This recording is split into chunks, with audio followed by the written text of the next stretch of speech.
আমরা স্বপ্নের করিডোরে পত্রিকার তরফ থেকে এসেছি অনেক দিন পর মানে বিশিষ্ট সাহিত্যিক সিদ্ধেশ্বর শেঠ মহাশয়ের সাথে দেখা করতে। ওনার শারীরিক অসুস্থতা ছিল, যাই হোক এখন একটু ভালো আছেন দেখছি। তো যাই হোক, আমার প্রশ্ন, কেমন দিন কাটছে আপনার, আর এবং সাহিত্য চর্চা কেমন হচ্ছে? নিশ্চয়ই আপনি তো ফোন করেন, আমাকেও দেখেছি, এবং সকলেকেই ফোনে আপনার যোগাযোগ আছে। ইদানিং সাহিত্য চর্চা কেমন হচ্ছে না হচ্ছে সে সম্বন্ধে কিছু বলুন, আর আপনার আর কেমন দিন কাটছে? আমিও সাহিত্য বন্ধু জয়ন্তকে শুভেচ্ছা জানাই। আমার খুব ভালো লাগছে আমার শারীরিক অসুস্থতার খবর পেয়ে ও আমাকে শুভেচ্ছা জানাতে এসেছে, আমার সুস্বাস্থ্য কামনা করার জন্যে। আমি আবার ওকে ধন্যবাদ দিয়ে ছোটো করবো না, ভালোবাসার আর স্নেহাশিস দিয়ে ওকে স্বাগত জানাচ্ছি। বর্তমান সময় বাস্তবতার দিক থেকে পাথর থেকেও কঠিন অবস্থায় চলছে। পাথরকে আঘাত করলে সে যেমন প্রত্যাঘাত করতে পারে না, যে আঘাত করে তারই হাতে লাগে, কিন্তু বর্তমান সময় দারুণভাবে প্রতিটি ক্ষেত্রেই প্রত্যাঘাত করতে সচেষ্ট। এমনিতেই একটা কথা আছে, বাস্তব সময় খুব ভঙ্গুর হলেও কঠিন।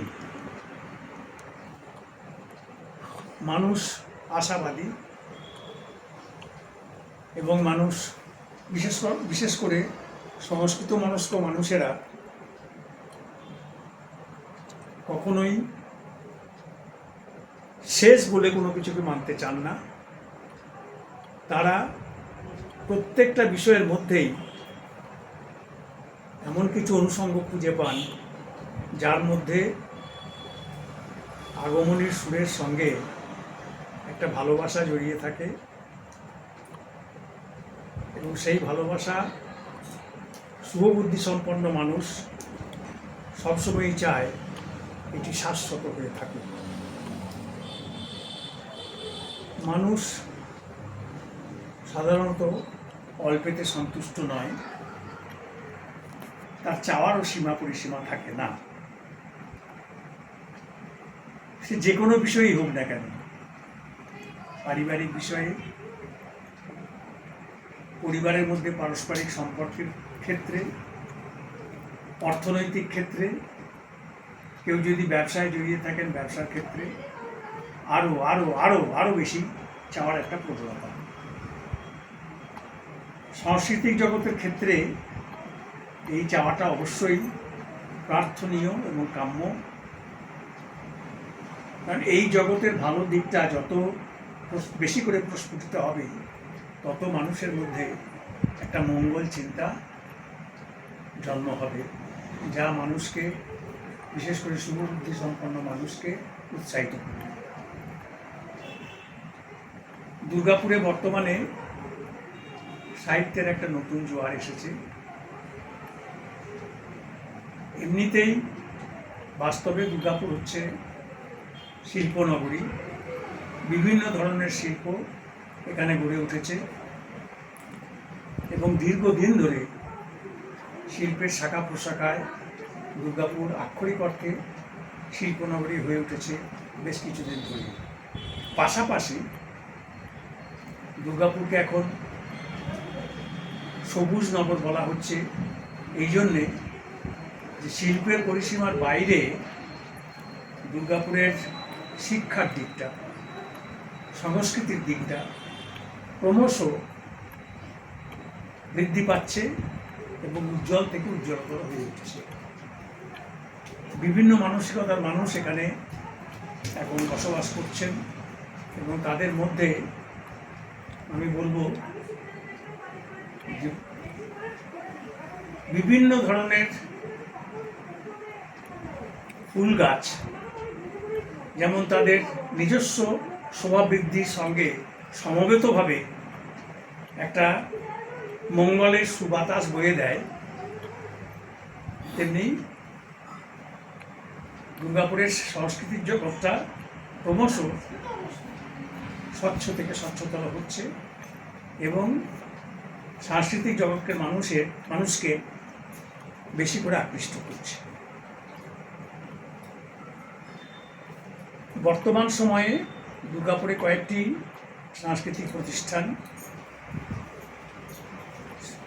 যারা নেতৃত্ব দিচ্ছেন তাদের মধ্যে অবশ্যই আমি কয়েকজনের নাম করব। তার মধ্যে আমার সামনে বসে আছেন বলেই নয়, জয়ন্ত দত্তের নাম আমি অবশ্যই করবো এই জন্যে যে সাহিত্যকে শুধুমাত্র কিছু গল্প, কবিতা, প্রবন্ধ প্রকাশ করার মধ্যেই, কিছু বই প্রকাশ করার মধ্যেই সীমাবদ্ধ রাখেনি। যেমন হাতে আমার ধরা রয়েছে একটা কার্ডের মধ্যে 1 লাইনের কবিতা। যে কজন এতে অংশগ্রহণ করেছেন এই 1 লাইনে, তাদের সৃষ্ট 1 লাইনের কবিতাগুলো পড়লে তাদের বোধ এবং তাদের চিন্তা ভাবনার একটা বিচ্ছুরণের মধ্যে আমি দেখতে পাচ্ছি। যারা এটি চোখ বোলাবেন তাদের কাছেও এটা পরিস্ফুট হয়ে উঠবে। এই যেমন দিকটা জয়ন্ত দত্তের মধ্যে রয়েছে, তেমনি পাশাপাশি সাহিত্যকে চিরস্থায়ী করার জন্যে ও একটি পরিকল্পনা করেছে। বাড়িতে বিভিন্ন পত্রিকার ও একটি সংগ্রহশালা তৈরি করেছে, যেখানে সকলেই স্বাগত। যে কেউ যারা হোয়াটসঅ্যাপ দেখেন, যাদের ফেসবুক আছে, তারা ইতিমধ্যেই এ বিষয়ে যথেষ্ট আগ্রহী হয়েছেন। ভবিষ্যতে এটা আরও বাড়ুক, এটা আমি কামনা করি। জয়ন্ত দত্ত মতো আরেকটি ছেলে দুর্গাপুরে বর্তমানে সাহিত্যকে নিয়ে বেশ ভালোভাবেই সে কাজকর্ম করছে। সে 2টি পত্রিকা করে। ছেলেটির নাম রাজীব ঘাটি। তার বাড়িতেও বইয়ের একটি সংগ্রহশালা সে তৈরি করেছে এবং নিয়মিতভাবে সে সাহিত্য পাঠের একটা আসর করে প্রতি সপ্তাহে, এবং বিশেষ বিশেষ অনুষ্ঠানগুলো সে করে। জয়ন্ত দত্তরও বিশেষ বিশেষ অনুষ্ঠান করার একটা প্রবণতা আছে। আমি কয়েকবারই সেখানে অংশগ্রহণ করেছি। আর আমি সাক্ষাৎকারটাও করি রবিবার। এবার বলো তোমার প্রশ্ন। না, এটাই আপনার জানতে চাইছিল, আপনার এই সময়ের কীরকম চলছে, দিন কাটছে কীরকম? আমার দিন কাটছে ভালোভাবেই কাটছে। এই বয়সে সাধারণত আমজনতা যেভাবে কাটান, আমি তার থেকে একটু ভালো অবস্থায় আছি মানসিক দিক থেকে। তার জন্য পারিবারিক সহযোগিতা যেমন আছে, তেমনি আমার সহযোগী বন্ধুদের অনুপ্রেরণা এবং সহযোগিতাও আছে। সেই হিসাবে আমার মোটামুটি অবসর সময়টা আমি লেখালেখি এবং পড়াশোনার মধ্যে কাটাচ্ছি। ইতিমধ্যে লেখালেখির জগতে আমি 2টো বড় কাজে হাত দিয়েছি। আচ্ছা। একটা হচ্ছে, জয়ন্তকে আগে বলেছি কিনা আমার মনে পড়ছে না, একটা হচ্ছে শিবভক্ত রাবণ। আচ্ছা, বাহ। আমার কাছে আমি যতটুকু পড়াশুনো করেছি, পড়াশুনোতে কোনো শেষ নেই, সীমা নেই। সেক্ষেত্রে আমি বলবো কমই পড়াশোনা আমার, তবুও বিভিন্ন পত্রপত্রিকা এবং প্রকাশনা থেকে যেটুকু খবর পেয়েছি, পৌরাণিক কাহিনী থেকে যেটুকু পাওয়া গেছে এবং আমি যেটুকু উপলব্ধি করেছি, তাতে করে রাবণকে সাধারণভাবে একজন দুষ্কৃতকারী, অহংকারী এবং অত্যাচারী রাজা হিসেবে পরিচিত করার চেষ্টা করা হয়েছে। আমার উপলব্ধিতে কিন্তু ধরা পড়েছে এগুলো ছিল রাবণের নিজেকে ক্যামোফ্লেজ করে রাখার জন্যে। কতখানি সময় জয়ন্তর আছে জানি না, ব্যাখ্যা দিতে গেলে তার অনেক দেরি হয়ে যাবে। তো রাবণের মতো তিনি ত্রিলোক জয়ী একজন রাজা ছিলেন, তার বাইরেও তার মতো জ্ঞানী এবং আমি ব্রহ্মজ্ঞানকেও এর সঙ্গে যুক্ত করব, জ্ঞানী পুরুষ ত্রিলোকে খুব কম আছে। প্রসঙ্গক্রমে আমার একটি পৌরাণিক কাহিনীর সূত্রটা মনে পড়ছে। অনন্ত শয্যায় লক্ষ্মীনারায়ণ বিশ্রাম করছেন, তার দ্বাররক্ষী দুজন জয় আর বিজয়, তারা পাহারা দিচ্ছে। হঠাৎ করে জয় বিজয়কে সরিয়ে ধাক্কা দিয়ে নারায়ণের অন্যতম সংবাদবাহক আমাদের নারদ মুনি সেখানে প্রবেশ করলেন। ঠাকুর প্রচণ্ড রেগে গেলেন, তুমি এ সময় অসময়ে বিরক্ত করতে কেন হলে? আমার দৌবাড়িটা তোমাকে ভালো দেয়নি বলে নারায়ণ তো বুকের সবসময় নারায়ণ নারায়ণ লেগে থাকতো, সেটা উচ্চারণ করে বললো, হ্যাঁ ঠাকুর দিয়েছিল ওরা, কিন্তু আমি একটা জরুরি খবর আপনাকে দেওয়ার জন্য এসেছি। কী তোমার এমন জরুরি খবর? উনি তাৎক্ষণিকভাবে ওই তিনজনকে অভিশাপ দিয়ে দিলেন। জয় বিজয়কে বললেন যে তোরা, তিনজনকেই বললেন, তোরা রাক্ষস কুলের ব্রাহ্মণ বংশে জন্মগ্রহণ করবে। জয় বিজয় হবে রাবণ আর কুম্ভকর্ণ, আর নারদ তুমি হবে আমাদের বিভীষণ। ওরা তো কান্নাকাটি করতে লাগলো পায়ে হাত দিয়ে। তখন নারায়ণ বললেন, যেটা মহাকালের চিন্তা ভাবনা অনুযায়ী ঘটছে, নির্দিষ্ট হয়ে আছে, কারো কিছু করার নেই। তবে এর মধ্যে একটা প্রচ্ছন্ন এও আছে, উদ্দেশ্যও আছে, সেটা হচ্ছে জগতে শুভবোধকে অশুভবোধকে সরিয়ে শুভবোধ জাগ্রত করা। তো জয় বিজয় এরা দুজন লঙ্কায় গিয়ে অশুভ কাজ করবে,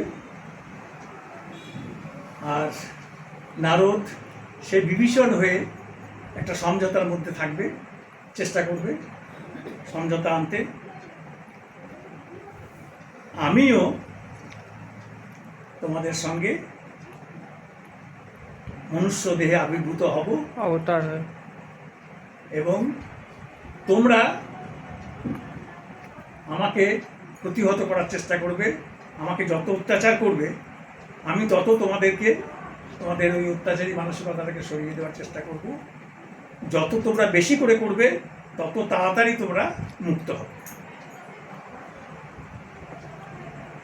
তো তার থেকেই আসলে শ্রীলঙ্কাকে নিয়ে আমাদের যে পৌরাণিক কাহিনী, তার সূত্রপাত হয়েছে।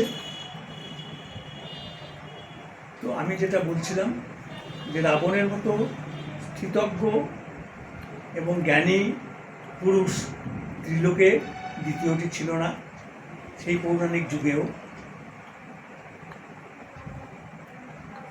তো এরা জন্মানোর পরে তিন ভাই হিমালয়ের প্রত্যন্ত প্রদেশে দীর্ঘদিন তপস্যা করেছিলেন। তপস্যায় প্রথমে ব্রহ্মার তপস্যা, ব্রহ্মা তিনজনকেই বর দিয়েছিলেন সন্তুষ্ট হয়ে। তো রাবণ বর চেয়েছিল বলবীর হওয়ার জন্যে, কুম্ভকর্ণ বর চেয়েছিল ঘুমোনোর, আমি সারা বছর ঘুমোবো, একদিন জেগে থাকবো। আর বিভীষণ বর চেয়েছিল আমাকে ধর্মচিন্তা, আমি ধর্মচিন্তা ধর্ম নিয়ে কর্ম নিয়ে থাকবো। তো তিনজনকেই ব্রহ্মা একই বর দিয়েছিল। তো রাবণ ব্রহ্মাকে আর একটা বর চেয়েছিল, বলবীর হওয়ার সাথে সাথে অমরত্ব চেয়েছিল। ব্রহ্মা বলেছিলেন, জন্মেছ বাবা, অমর তো হতে পারবে না, তবে তোমাকে তোমার তপস্যায় আমি খুশি হয়েছি, তোমাকে ইচ্ছা মৃত্যুর বর দিচ্ছি। আর সেই সঙ্গে যে অস্ত্রে তোমার আঘাত না করলে তুমি মরবে না, সেই অস্ত্রটাও তোমাকে আমি উপহার দিচ্ছি, এটা তুমি সযত্নে গচ্ছিত। কে কখন তোমাকে করবে, নিকেশ করবে, সেটা তুমিও জানো না, আমি জানলেও বলবো না, আমার বলা উচিত নয়। তো এইভাবেই যথারীতি আপনার ওরা কাহিনী করলো, জন্মালো, এবং সেই মতো ওদের জীবন অতিবাহিত হয়েছে। যখন রাবণ যখন শিবের উপাসনা করলো, শিবকেও একটা অনুরোধ করেছিল শেষ পর্যন্ত। শিব ওই ধরনের উত্তর দিলেন, দিয়ে ওনাকে বললেন যে তোর সব কিছু চাওয়াই পূর্ণ হবে, তো কখনোই তুই উদ্ধত হবি না, এইটা তোর কাছে দেওয়া থাকলো। উদ্ধত হলে তোর বিনাশ তাড়াতাড়ি হবে, সেটা কখনো করবি না। তখন রাবণ শিবের কাছে আরেকটা বর চাইল যে আমার তো রাক্ষস কুলে জন্ম, এইখান থেকে আমি কি করে মুক্তি পাবো? তাহলে যখন সময় হবে রামের হাতে তোর মৃত্যু হবে, তুই রামের হাতে মৃত্যু। পরবর্তীকালে তাই ঘটেছিল। আরেকটা কি নিয়ে লিখছেন বললেন? হ্যাঁ আরেকটা কি বিষয় নিয়ে লিখছেন? হ্যাঁ, আর একটা বিষয় হচ্ছে উজ্জ্বল উদ্ধার নাম দিয়ে আমার আত্মজৈবনিক উপন্যাস। বাহ, এটা খুব ভালো। শেষ করে যেতে পারবো কিনা জানি না। না, করুন করুন, লিখুন। লেখালেখির মধ্যে থাকলে ভালো থাকবেন, সৃজনে থাকুন। আমি তো আসতে পারি না ডিউটির জন্য নানা কারণে, আমার তো সন্ধ্যে 7:30 পর্যন্ত ডিউটি থাকে, কিন্তু সবসময়ই আমাদের একটা থাকে। আমি ফোনেও খোঁজ, আপনিও ফোন করেন, আপনিও আমারও ফোনে ফোন করা হয়। তো ভালো থাকুন, সুস্থ থাকুন, আমাদের সবসময় এই প্রার্থনা থাকবে। আবার কোনো দিন আসবো, আবার কিছু নতুন কথা শুনবো আপনার কাছ থেকে। শরীরের যত্ন নেবেন, আর আপনার লেখা তাড়াতাড়ি শেষ হোক, আমরা পড়তে চাই, আমরা অপেক্ষায় রইলাম।